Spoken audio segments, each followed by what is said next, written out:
Live from our 7 Tasmania studios, your nightly news with Kim Miller begins now.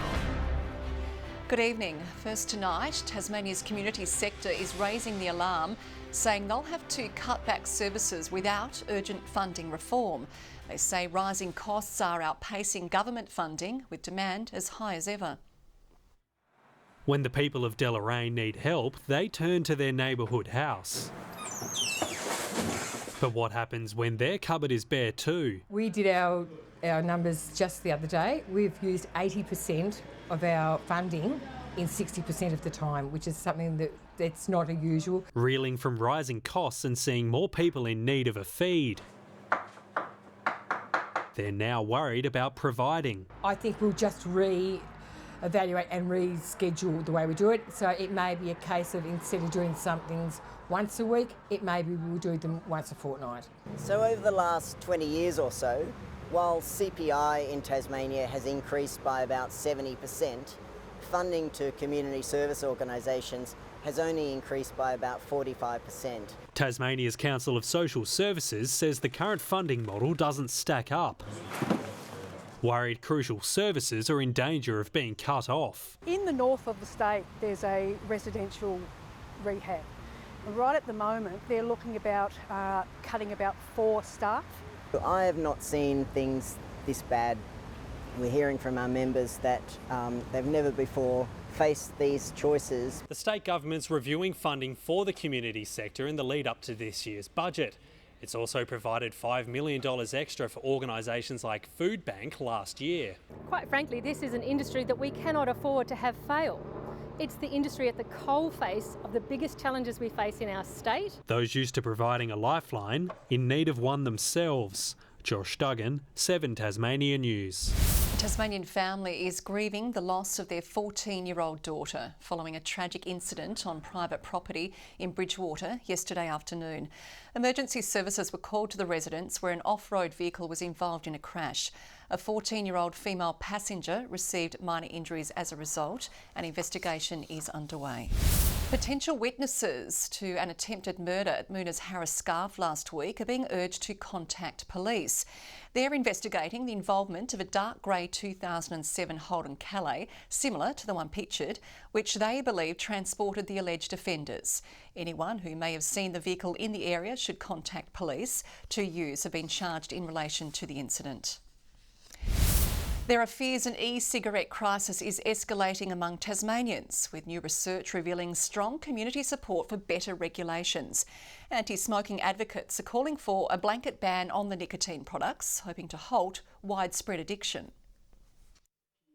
Wrapped in colourful packaging, it's the dangerous habit targeting our young people. For young people, it's a gateway to smoking. They start on the vapes, which are supposedly nicotine-free, but a lot of evidence is that the ones imported as nicotine-free are not. A new Cancer Council studies revealed growing support to tighten regulations, with Quit Tasmania eager to see our leaders scrap vapes altogether. Take strong and immediate action to stop the illegal importation of e-cigarettes, as well as the retail sale and supply. 84% of Tasmanians who were surveyed agreed e-cigarettes were highly addictive, while 86% backed a ban on advertising the products in and around shops. There's some great research coming out of University of Tasmania showing the damage that e-cigarettes are doing to lung cells already. The nicotine product is currently legal for those with a prescription, but doctors say access remains far too easy. We do not support the use of e-cigarettes as a smoking cessation agent, and we certainly deplore the fact that these agents are getting into the hands of children as young as 10. The Cancer Council has expressed serious concern for the number of young people who are calling Quitline for support, with research showing non-smokers who start using e-cigarettes are 3 times as likely to go on to smoke tobacco. I'm very concerned about the prevalence of e-cigarettes and vaping in Tasmania and the impact that has on Tasmania's health. The Premier has recognised the need for change, with an action plan in place to reduce the use of tobacco and related products. Grace Evans, 7 Tasmania News. Tasmanian first research lab has been launched, providing insights into the community, from government policy to teaching students. The UTAS initiative is looking to understand our behaviour to help improve the lives of locals. Delving into why we do what we do. This new lab helping behavioural economic experts learn more about us and our motives. Develop strategies that can tackle challenges in the policy sphere, in the social, environmental, economic sphere. The Tasmanian Behavioural Lab is providing local knowledge about local issues, testing solutions to community problems. The centre goes much deeper than a traditional survey. We tend to give sort of responses that can be biased by social interactions with the person who's reviewing us. This is giving us a little bit of a deeper insight about the actual behaviours. We are able finally to bring our expertise to the particular island of Tasmania and the problems that we have here. Local businesses, the government and non-for-profit sector are expected to be clients. Want to know if they are effective in producing the behaviour change that we want to encourage. The testing setting is controlled, with neutral colours, frosted windows and partitions, helping remove distractions. A recent project looked at ways to help problem gamblers by using statements to encourage different behaviour. The results changing their approach. We picked up one that didn't really highlight losses so much. We were lucky we tested, because otherwise they would have had unintended consequences. The current doctor shortage also on the radar of UTAS. I understand the behaviours and the decision sets that inform whether a GP might move to a rural area will enable us to inform government policy. John Hunt, 7 Tasmania News. Metro Tasmania's bus shortage has continued, with commuters enduring another day of mass cancellations. More than 100 services were pulled off the roads across the state due to a lack of drivers. Tomorrow is also shaping up as a similar day, with around 80 trips already axed as of this evening. The company today declined to comment on the situation. To find out if your trip has been cancelled, visit Metro's website.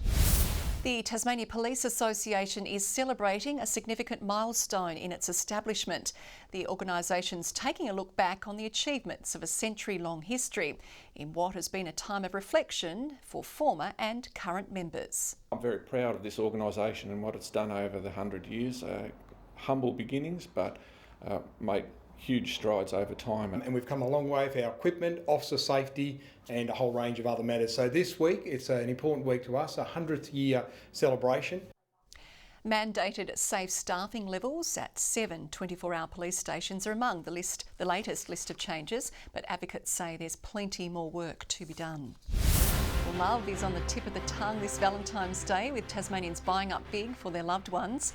Florists have struggled to keep up with demand, with one today alone expecting to sell 160 dozen red roses.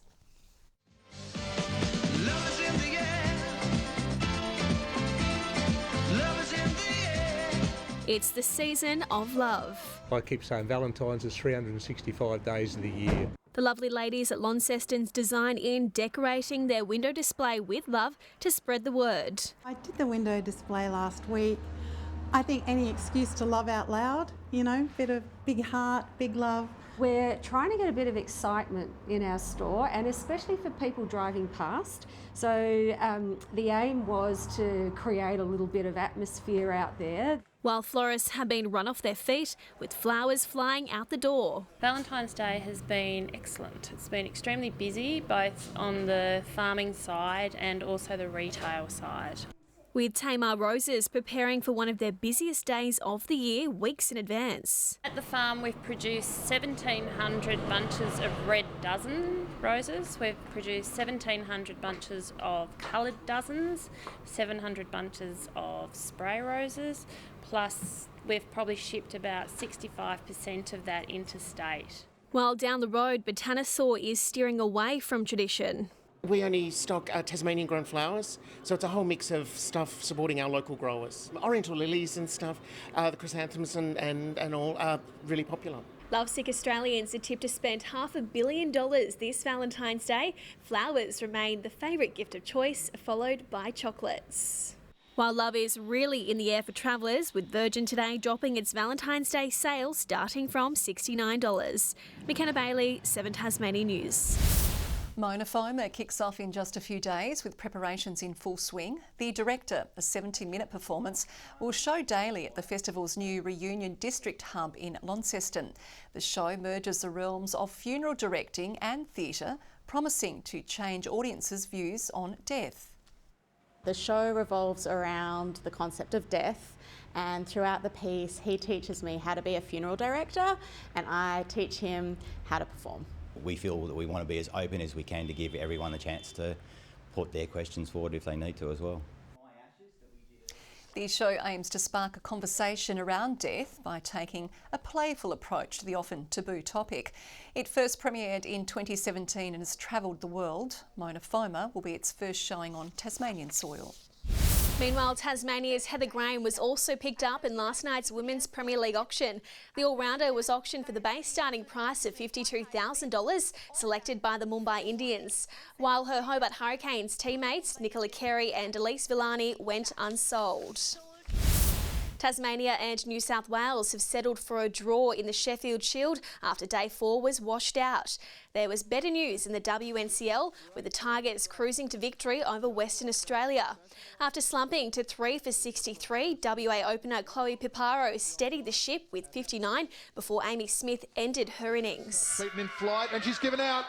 Piparo's gone. Clever bowling by Smith. Western Australia were all out for just 172. In reply, Lizelle Lee smashed the visitors all around Blunston. The South African taking just 73 balls to bring up her century. Runs it down to third, and there's an outstanding century to Lizelle Lee. Take a bow, raise the bat.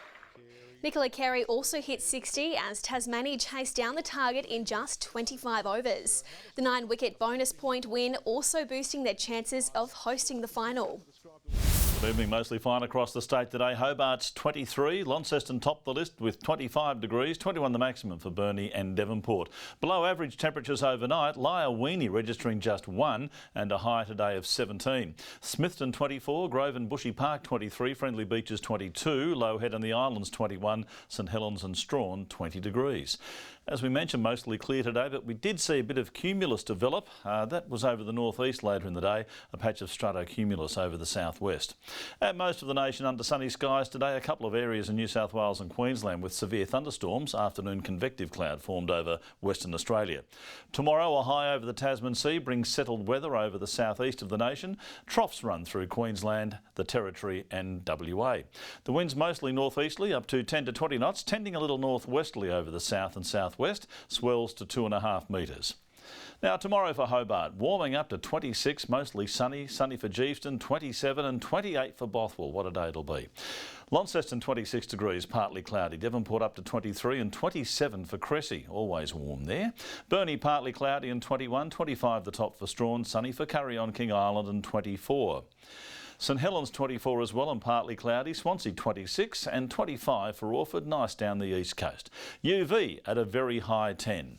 To Thursday now, and this is more like it too, temperatures starting to climb on a fine partly cloudy day for all of us as the 4-day Rosebery Festival kicks off, looking forward to that. Even better on Friday as temperatures push into the 30s, and on Saturday the winds may pick up a bit along with a shower initially over the west and south. Partly cloudy in Perth, sunny and warm in Adelaide and Melbourne tomorrow.